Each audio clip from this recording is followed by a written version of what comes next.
So what exactly is gerrymandering?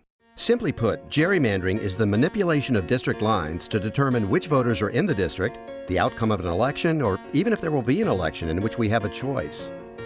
How does this happen? We better start at the beginning. Every 10 years, the U.S. Constitution mandates that every resident of the United States be counted in the census.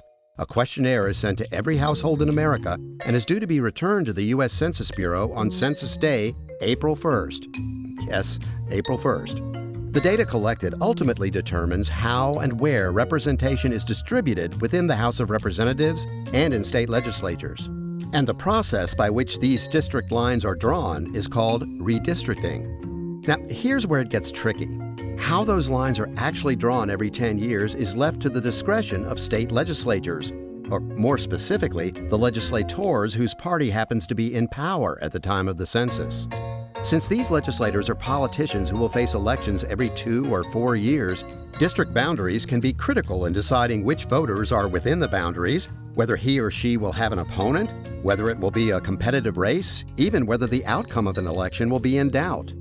As you might imagine, this process lends itself to district lines being manipulated by the politicians drawing them, giving an advantage to the party in power, favoring one political party over another. The term gerrymandering dates back to 1812, when Massachusetts Governor Elbridge Gerry signed a bill that allowed districts to be drawn to favor his political party, the Democratic-Republican Party. Yes, it no longer exists.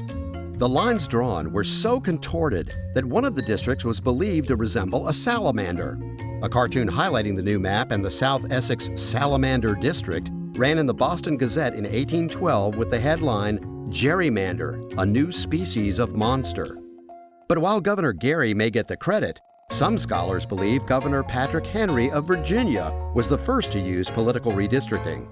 In 1788, he attempted to fix an election for Congress by creating a district to force future President James Madison to face James Monroe, another future president.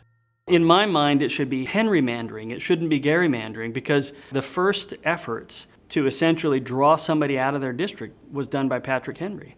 Actually, that plan failed. James Madison was elected anyway, and Governor Henry avoided going down in history with the indignity of Henrymandering.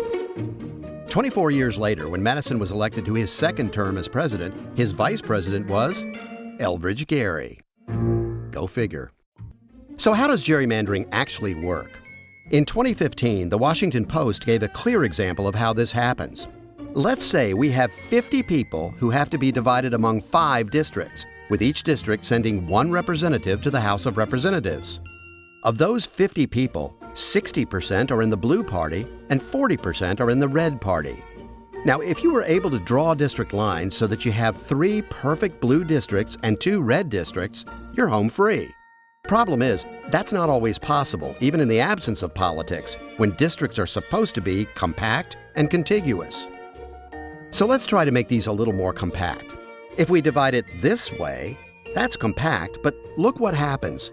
5 blue districts and not a single red district, even though nearly half the voters are red, so it's not fair. And the lines could even be drawn so they're not compact or fair. If we do it this way, we end up with just 2 blue districts and 3 red districts, in spite of the fact that well over half the voters are blue. That's what happens all too often with gerrymandering.